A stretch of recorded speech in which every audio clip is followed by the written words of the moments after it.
International at Top Talent Initiative, members of the management, Kenyatta University management present in this meeting, Dr. Esther Munyiri, the Director, Global Tourism, Resilience and Crisis Management Center, distinguished partners, ladies and gentlemen, good morning again. Good morning. I first of all want to register my apologies for having not been available on time to receive our chief guest.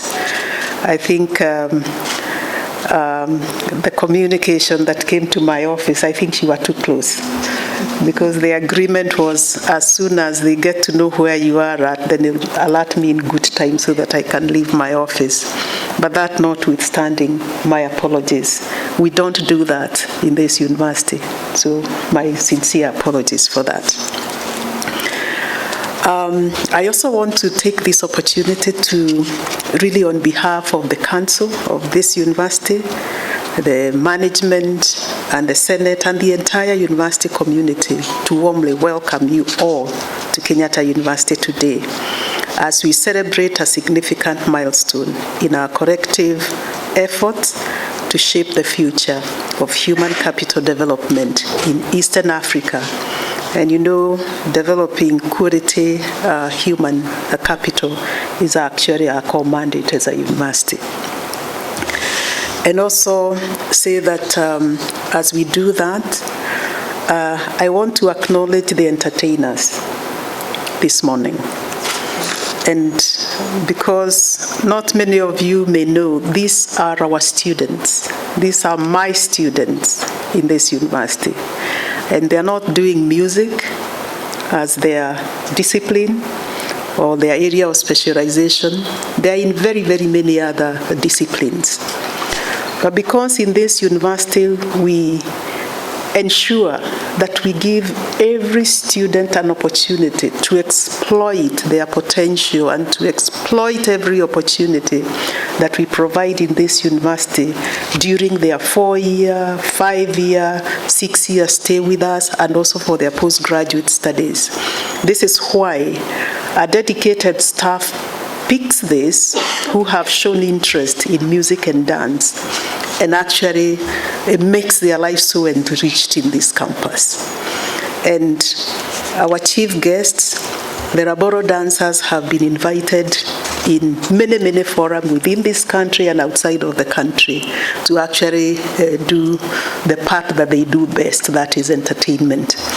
And so because you are the minister, the CS in charge of tourism and wildlife, and we will welcome all the opportunities that will be presented to this and many others to actually perform in many of the functions that we have both within and outside of the country. And that will be in line with some of the initiatives that we are actually launching today. I was hoping to get a clap, but they are not here. I know they are not here, but I know this will get to them. So I also wish to take this earliest opportunity to express my very, very sincere appreciation and recognition to the Cabinet Secretary for Tourism and Wildlife, Honorable Rebecca Meano, for her dedication and the unwavering support towards initiatives that empower the youth and drive sustainable development. I also want to recognize our partners, including Ms. Andy Monet.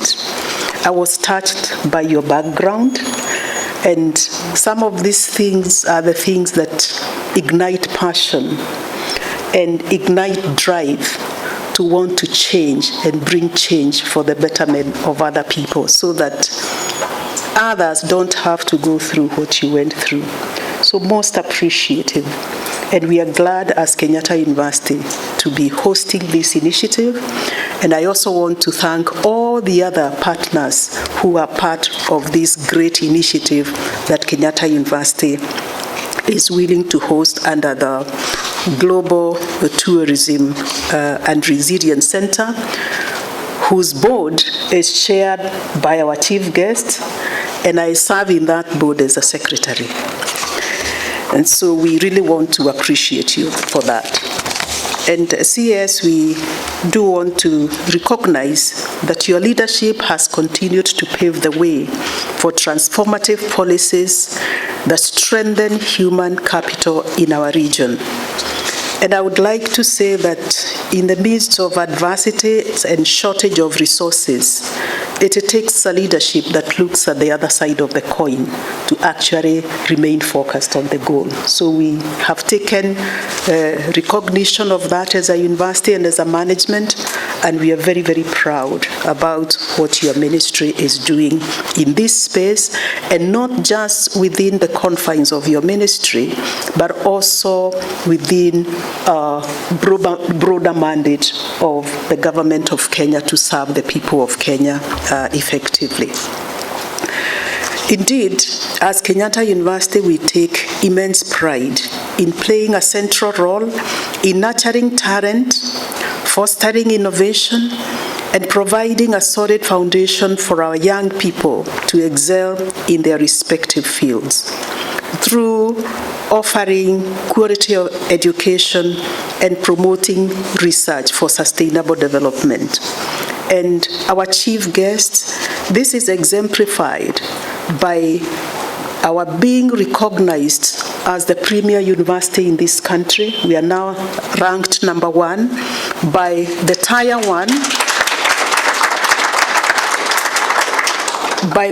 1 ranking body, the Times Higher Education, and also other rankings based on Webometrics. We have continued to improve very, very significantly. And our CES, in terms of innovation, we participated in the Kenya Innovation Week, and we emerged the best university in terms of innovation. And it's not just in the area of innovation, in very many other areas, including performing arts. We participated in the just concluded drama festivals, and again we emerged as the best university. And so there are many other things, so that we are not speaking just based on what we think we are. Others have seen what we are doing. I was in a meeting last week where we are trying to look at how to enhance financing of higher education. And 2 things stood out as the different agencies or the sagas presented their data. Kenyatta University, when data was presented by KUBS, was the most preferred university. They had the highest number of applicants in the last academic year. That is 2024-2025. We had 64,000 applicants. Students wanting to join our university. And the next university, or the one that was number 2, had only 47,000 applicants, a difference of almost 17,000. That speaks. We didn't tell them, but the statistics are showing. We had the CEO of the National Research Fund also present their data in terms of the universities that have received the most successful grants. They apply, they are vetted, they go through them, and Kenyatta University again emerged as the university that has attracted the largest grants, meaning that our staff are writing very, very competitive grants that are winning. So that is another heart for Kenyatta University. And these things speak volumes. And our CS, so as we therefore launch therefore today's launch is a further testament to our commitment to equipping the next generation with the knowledge, skills, networks necessary to lead in an ever-evolving global landscape. And in this university, I want to say that we value partnerships. We have so far active memorandum of understanding with 430 institutions. And when I say active, we are serious about any memorandum of understanding that I sign, because I sign them with the support of the respective DVCs, depending on whether it's research or whether it's academic, and they are all fully active. And so we do really recognize the role that partnership and collaboration plays in terms of helping us achieve our mandate as a university. We also celebrate the innovativeness of our staff, and we encourage them to be all that we want them to be. And so we have ensured to the best that we can that we have retained a highly motivated staff, because those are the people that actually help us do what we do and help us what we achieve as a university. And thirdly, our CS, we have committed ourselves as a university to pray the Lord of the unique role of universities, because universities have a very, very unique role to play. Not only building and ensuring that we build highly qualified human capital, but also we do research that informs or provides solutions to our challenges and our current problems. But also we want to make sure that whatever we generate in terms of solution, they actually get down to benefiting the community. But we also have a responsibility of supporting the national government in being able to address their needs. And unemployment is one of those challenges that our current government is facing and as a university, we want to tap into our networks, and some of the strategic pillars that we are launching today actually speaks to that, because that is part of our responsibility. And it is therefore because of that, my management fully supports the initiatives, and we are willing to facilitate, we are willing to commit resources wherever called to do that, to make sure that these initiatives actually succeeds. And it is on that note that the management has put a team together to see how we can to work out the modalities and develop a framework on how we can ensure that our students get their internships and attachments beyond the boundaries of Kenya, whether it is within the East African community, whether it is outside of the country. And so we want to make sure that we give them that opportunity. And I'm very happy that Dr. Munyiri is the one chairing that committee, and soon we'll be getting that framework and deliberate on it. The other thing that we also believe in as a university is leveraging on technology. About 2006, when we developed the massive infrastructures, or started the journey of developing the massive infrastructures, one of the infrastructure that we put in place was a computer lab for the students that could house over 600 computers. But 3, 4, 5 years down the road, we realized that the computer lab is getting emptier and emptier.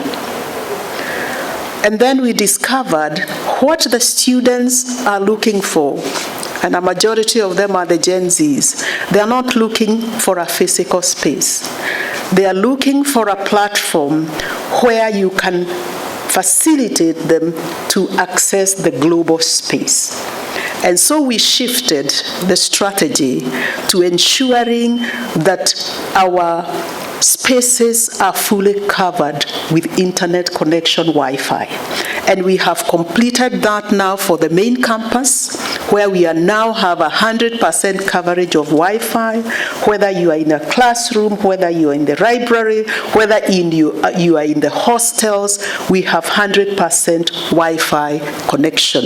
And that is now being rolled out to other campuses, 5 of them, because we realized what the students are looking for is, how can you help us access that global space by using internet connectivity? And it's high speed. I think Kenyatta University is known for that. And we really appreciate the director, ICT, who really advises us and is very, very solid.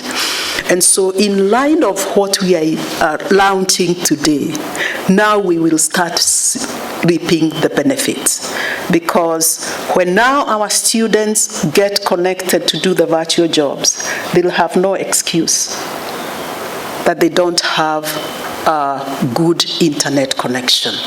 And that will also help us deal with one of the challenges that we have experienced when we have been participating in the Erasmus Plus program. Whereas those who are coming from Europe, the US have, Europe have no problem because they are able to resource funds to come.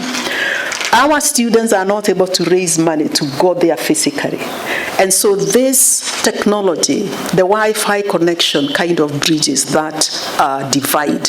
And so I feel very, very proud and very, very happy that now opportunities that could not be accessed by our students because of limited resources, financial resources, now technology has actually breached that gap.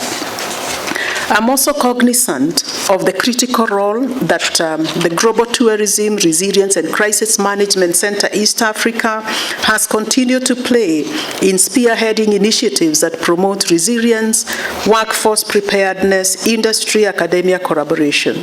Your efforts are invaluable in ensuring that our students and young professionals are well equipped to thrive in a competitive and ever-changing global environment. CES, ladies and gentlemen, at Kenyatta University, we believe that education extends beyond the classroom, and we have consistently prioritized initiatives that enhance critical thinking, entrepreneurship, innovation, and leadership capabilities, among others. Through our market-responsive academic programs, and I would like to say here that we revised our programs after every cycle, so that if a program is 4 years, we revise it after every 4 years. If a program is 5 years, we revise it after every 5 years. If our program is 6 years, like medicine, we revise it after every 6 years. And we bring in stakeholders, industry players, and also our regulators, so that we make sure that our programs are market responsive. And we have also introduced what we call tracer studies, and we have done that for the school, for the School of Law, the students who have done law for a start, and we are going to roll it out to cover all the other schools or all the other disciplines, because we also want to know how are our students doing out there, because that feeds into our system that allows us to offer market-responsive programs. So through our market-responsive academic programs, collaborative research, and strong partnerships with industry leaders, we have created an ecosystem where young minds are not only prepared for the job market, but are also empowered to become problem solvers, innovators, and change makers in their communities. And through our Chandaria Business Innovation and Incubation Center, this is further enhanced.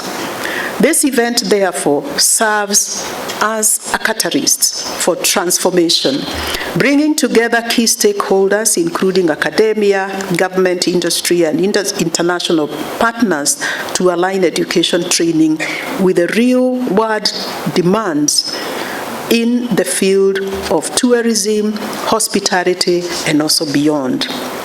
We do recognize that the landscape of work is changing rapidly, and with that, the need to develop a workforce that is adaptable, globally competitive, and future-ready.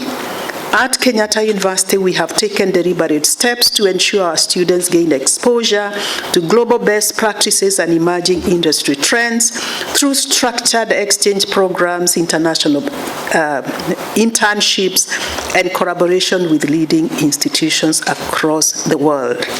Today, we are honored to round the Top Talent Initiative, a transformative program designed to equip young professionals with essential skills, mentorships, and global exposure. By connecting East African youth with remote work opportunities in the US-based companies, it not only expands career pathways, but also enhances professional networks, unlocking new possibilities for growth and success, and in the long term, contribute to the economic growth of our great country and region. Equally, the East Africa Future Leaders Challenge and the other programs serve as a beacon of leadership, innovation, and sustainable development. These initiatives and many others that will come plays a vital role in preparing emerging leaders to drive meaningful change in their communities and ensuring a future built on resilience, creativity, and impact. Our chief guest, Kenyatta University's unwavering commitment to youth development is evident through various programs aimed at empowering students across different sectors. For example, our partnership with the Young African Leaders Initiative, YALI, Regional Leadership Center for East Africa, has so far successfully trained young leaders from 14 East African countries in business, entrepreneurship, civic leadership, and public management. With over 2,000 alumni actively driving change in their respective countries, we are confident that even with the new US directive on such programs, yet the impact gained over the years will continue to serve as a beacon of transformation for the continent. And we have already kicked in our sustainability framework that we had embedded in this program to fill the gap that has been brought by the Stop Work Order directive from the US President. Additionally, we take pride in hosting a diverse student population with learners from over 25 nationalities pursuing different disciplines, including tourism, hospitality, and businesses. It is notable that one of the pillars used in the Times Higher Education for ranking was internationalization, and we performed very well on that particular pillar. Through our Center for International Programs and Collaboration, we have reinforced our commitment to global engagement, allowing students and faculty to participate in meaningful exchange programs that broaden their perspectives and enhance their competencies. Furthermore, the Growing Leaders Program, a program that takes 6 weeks, a 6-week leadership training program for all our undergraduate students, has been instrumental in equipping young minds with essential skills needed for professional and personal growth. This is a program, ladies and gentlemen, that all our students, undergraduate students, and we have over 10,000 students every year, are supported by the university. They don't pay a coin. The university sponsors this program. And it's mandatory for every student to undertake the 6-week program in their final year to support them in areas of people skills, leadership skills, really preparing them further for the world of work or for the world of engagement as if they want to do self-employment, So this program prepares them for that. And so as we launch the Strategic Human Capital Initiative for East Africa today, Madam CS, we reaffirm our dedication to being at the forefront of education that is responsive, inclusive, and transformative in line with our vision and mission. We acknowledge that the success of this initiative will be driven by our collective effort, by academia fostering knowledge, industry providing practical insights, and policymakers creating enabling environment for young professionals to thrive. And we are so pleased, Madam CS, that at that level of policy, you accepted our invitation to come and learn.